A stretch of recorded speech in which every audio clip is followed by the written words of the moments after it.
Sœurs et frères dans le Christ, paix, joie, grâce, amour à chacun, à chacune de vous, de la part de Dieu notre Père, et au nom de notre Seigneur Jésus-Christ, on se, jeudi de la 12e semaine du temps ordinaire.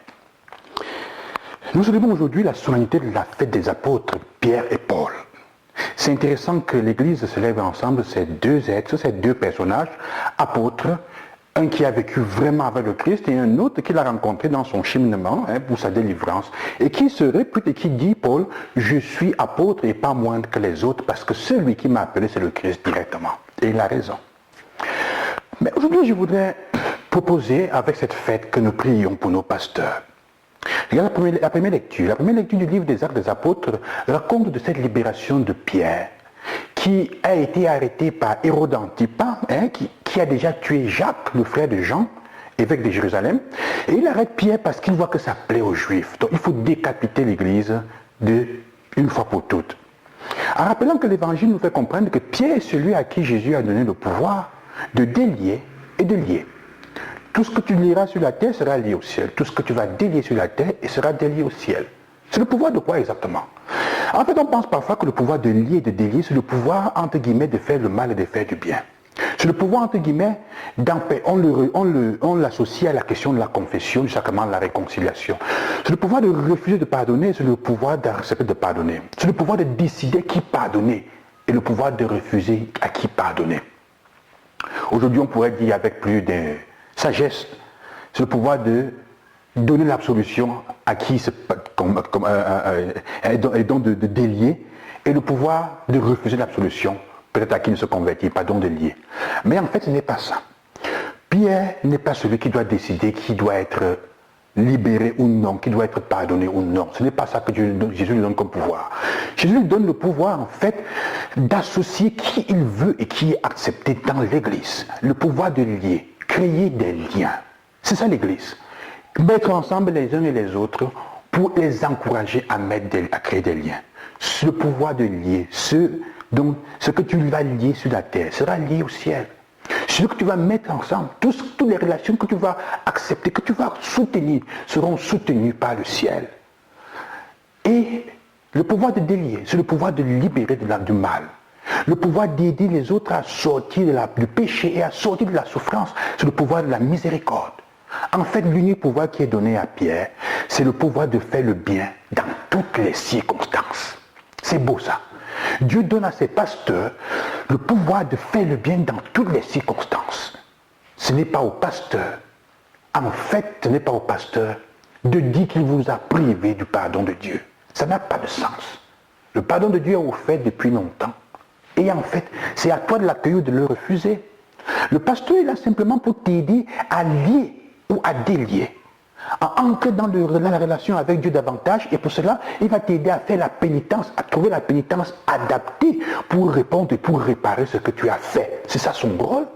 Ou alors, le délier aussi de t'absoudre de tes péchés, de te dire, ok, va en paix. Mais en aucun cas, il n'a le droit de te condamner. Ce n'est même pas ce que Dieu demande.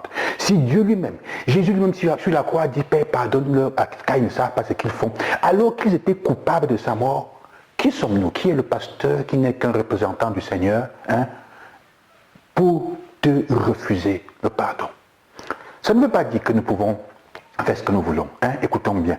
Mais je vous le dis là, en retenant la première lecture, pour faire comprendre que Pierre, qui est le chef de l'Église, est arrêté et il est mis en prison. Qui le libère? C'est l'ange qui le libère. Mais l'ange le libère parce que le texte nous dit, la communauté se met à prier intensément pour Pierre. Vos pasteurs ne sont rien sans vous. Nous, pasteurs, prêtres, religieux, évêques, ne sont rien sans vous. Et d'ailleurs, vous voyez, le monde aujourd'hui est fait de telle manière que nous, les pasteurs, les prêtres, sont la catégorie qui est la plus persécutée parce qu'on sait que si on les possède, si on les fait entrer dans certaines histoires étranges, si on réussit à fermer leur bouche, le peuple va souffrir. Alors il s'agit donc de demander vos prières aujourd'hui. D'abord pour notre Père, Saint-Père le Pape, successeur direct de Pierre. Il a besoin de prières. Si vous regardez notre pape aujourd'hui, le premier jour de son pontificat aujourd'hui, on sent qu'il est fatigué un peu. Il est malade, il y a beaucoup de choses. Mais probablement la pression qu'il y a sur ses épaules Paul, même de tous les autres coins du monde, de tous les pays, de tous les gouvernants, pour les positions qu'il doit prendre, et même dans l'église même, de persécution qu'il a est tellement forte. On a besoin de prier pour lui, pour qu'il soit un homme capable de faire le bien et de choisir le bien dans toutes les circonstances pour les autres. Et ce n'est pas facile.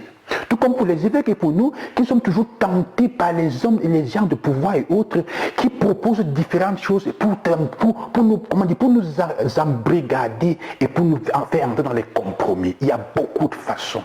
La prison dont on parle ici, enchaînée aux deux chefs, aux deux soldats, c'est ça parfois que vivent les prêtres, les religieux, les évêques. Quand on les cherche de partout. Parfois, ils sont embrigadés et ils ont besoin de ta prière, de votre prière, pour être libérés. Ce n'est pas facile. Sachez-le, ce n'est pas facile. Parce que parfois, être en prison, ce sont aussi les fidèles qui les mettent en prison. Nous avons besoin de vos prières, frères et sœurs, pour pouvoir mieux vous aider et vous servir, pour pouvoir mieux vous aider à lier et délier, aider à être membre de l'Église et jouer de la miséricorde du Seigneur. Nous-mêmes, nous avons besoin de vos prières. C'est ce que je demanderai aujourd'hui. Mendiez cette prière, cette fête de Saint Paul et Pierre, pour nos prêtres, pour les évêques, pour notre Saint-Père, le Pape. Je vous remercie. Que Dieu vous bénisse au centuple. À toi qui pries déjà aujourd'hui, à toi qui diras un autre Père, je vous salue Marie pour ton pasteur, pour ton prêtre, pour ceux qui sont là pour te prendre soin de toi. Sans nous, sans vous, nous ne sommes rien. Comme sans nous aussi, parfois, vous risquez de vous perdre, ou même généralement. Oui. Nous sommes les garants, les gardiens que le Seigneur a mis pour vous accompagner et prendre soin de votre foi.